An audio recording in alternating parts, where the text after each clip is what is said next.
Today we're going to be reacting to Bridgerton, so let's get started. Forceps. See the head? Push! Tell me! Push! Breathe, Your Grace! Yes! Push! Push, Your Grace! Push! What is it? What is it? It is a boy, Your Grace.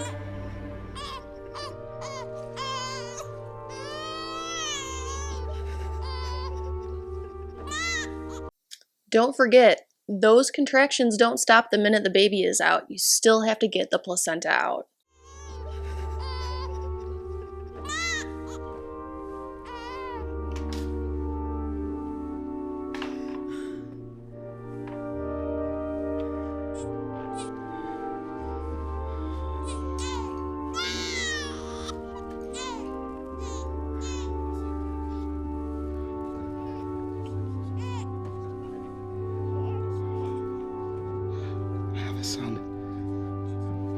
I have a son! So not one word to your wife after popping a kiddo out? We go straight to showing everyone else? Poor form, friend.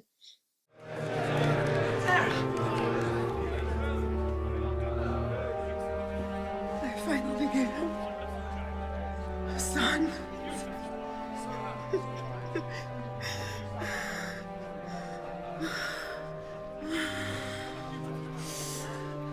Sarah. Doctor! There is too much blood.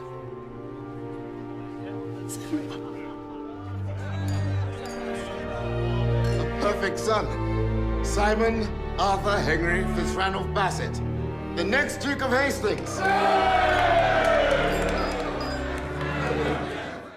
Oh boy, that child's doomed. For starters, his father obviously didn't have a meaningful relationship with his wife, considering that she's dying and he's out gallivanting with his buddies. And then on top of that, did you catch what he said? A perfect son. Now, some people might say that as a term of endearment to their child, but I have a little bit of a feeling that this isn't the direction we're headed in. I suspect some harsh parenting and some high expectations in this kiddo's future, especially with him being the next Duke. Those are some big shoes to fill for such a little guy. Why is he not saying anything? He's 4 years old. He should be able to speak. He is quite advanced in his letters, more so than any child I have taught. He would have to be... So not speaking by 4 years old is a big red flag developmentally in my book. By 1, kids are usually saying around 5 to 6 words, and an explosion of language happens at around 1.5 years. It's been estimated that children learn around 9 words per day by this time. So at 4 years old, we'd expect his vocabulary to have over 1,000 words. So let's come up with a differential real quick for what might be going on. Anytime that there are language difficulties, you want to make sure hearing isn't impaired. And given that he knows his letters, intellectual disability would be less of a concern in my mind. Neurological disorders such as epilepsy could affect language, but I really don't think that's what's going on here. That leads us to more of a psychiatric perspective. I would have high suspicion for selective mutism, autism, or a specific speech disorder. He would have to be bloody Shakespeare with his letters if he cannot speak. Let us hear it, boy. Give me a word, a grunt. Talk to me, damn you! You are scaring me. And if that's what it should take, I shall get a sound from him still. No! What did you say? Do not. What is he doing? Oh, this little guy has a stutter. You can hear the repetition of syllables when he tries to talk. The medical diagnosis we give to those with this is childhood onset fluency disorder, and around 4 to 5% of children have this diagnosis. It typically occurs by the age of 6 for over 80% of people. He's an imbecile. Your Grace. He is an idiot! My God. Do you know how precarious of a situation we are in, boy? We have been granted this line. The monarchy itself has declared it. But it will only remain ours so long as we remain extraordinary. The Hastings name cannot land in the quivering hands of a half-wit. Get him out of my sight. This boy is dead to me.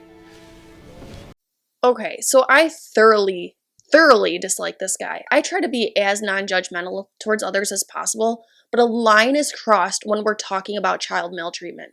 For starters, people who stutter can be very, very intelligent people. It's not automatically linked to low IQ. Secondly, this type of parenting is flat out disgusting. What he's doing to this child is shaming him, and there's no shame that is more painful than that of a parent shaming a child. One of my favorite teachers is Brene Brown, and she is the queen when it comes to shame research. She said, childhood experiences of shame change who we are, how we think about ourselves, and our sense of self-worth. This dad just kind of sucks. So, you are not dead after all? My lady, we were not expecting your visit. Not once seen in London. No news of your education, not a word about you from your father, yet here you are, alive and breathing. Stand up, boy, so I may look at you.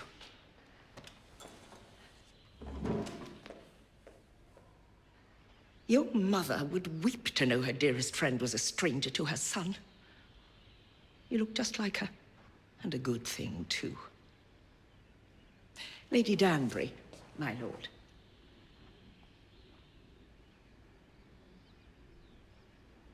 I see you've not learnt any manners. Have you learned to read? To write? To ride a horse?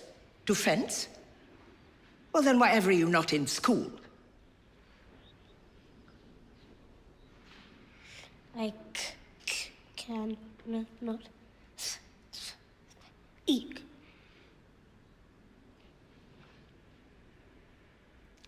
So along with sound and syllable repetition, which is what we're seeing a lot of in this little guy, you might also hear whole word repetitions or broken words. And this is where there'll be pauses in the middle of specific words. It'll be interesting to see if they have his stutter persist over time, because what we see clinically is that around 65 to 85% of children will get better by puberty. However, if symptoms continue to be severe up until the point of 8 years old, there's a good chance that symptoms will continue until teen years and possibly even longer. When I was a girl, some centuries ago, I was afraid even of my own reflection. I entered a room and attempted to dissolve into the shadows. But there is only so long one in a position such as ours can hide. I knew I would have to step into the light someday, and I could not very well be frightened. So, instead, I made myself frightening. I sharpened my wit, my wardrobe, and my eye, and I made myself the most terrifying creature in any room I entered. She is awesome. Did you notice how she got down to his eye level to talk with him? And then on top of that, that presence that she just carries, awesome. You can speak. I understood you well enough. And I will help you to overcome this stammer of yours. But in exchange, you must promise me that when you step into the light, you will be worthy of the attention you command.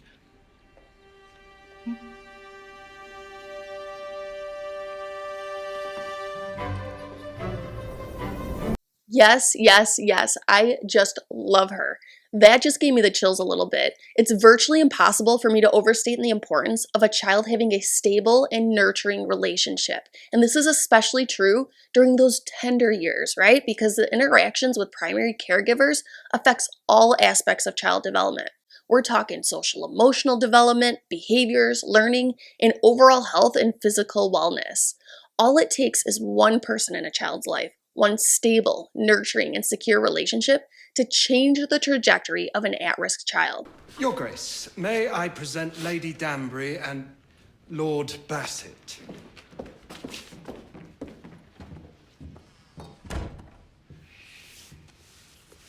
Well, this is a most unwelcome intrusion. I thought your Grace might be relieved to know that your son is alive and well. Your staff seem somewhat surprised by the fact. What is the point of your visit? I am receiving high marks in all of my studies, sir.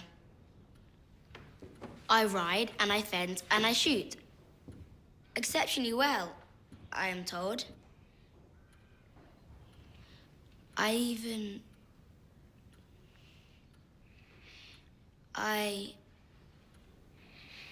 You are my worst failure. Alright, it's official. I hate this guy. This child has excelled and has made so much freaking progress, it's not even funny. And it's super, super common for high stress situations to exacerbate stuttering. So it's not surprising to see him fumble a little bit when being around his dad. What we're seeing is that the pressure to communicate is causing him to have some blocking of his sounds. He's trying to speak, but he's struggling to get the words out. And some kids will even visibly struggle with this, and you might see some blinking or facial grimacing. Overall, this little guy is doing great, despite his dad being a total a-hole. I beg your pardon. I am sure you do. I shan't again. Might I remind you that this boy is to be the next Duke of Hastings, and that he requires whatever reserves of fatherly nature reside in that frigid heart of yours? You may, so long as I may remind you of your place, which is out of my sight and with your bitch mouth shut. I wrote to you many times to let you know I'm not dead. Did you receive my letters? It is a deep enough wound to live with the knowledge that you shall one day inherit Hastings. But to witness your struggle is too great an insult. You are as useless as your mother proved to be. So, I shall pursue the same course with you as I did with her. To forget that you ever sullied these halls. I don't even have words for the amount of disgust. One of the worst boundary violations a parent can make is shaming their child around their biggest vulnerabilities. And it's actually painful to watch him talk to his son like this. There was a study published in 2011 that found that physical pain and intense experiences of rejection hurt in the same way. The brain connections literally process rejection or shame the same exact way it processes physical pain. So yes, words can hurt.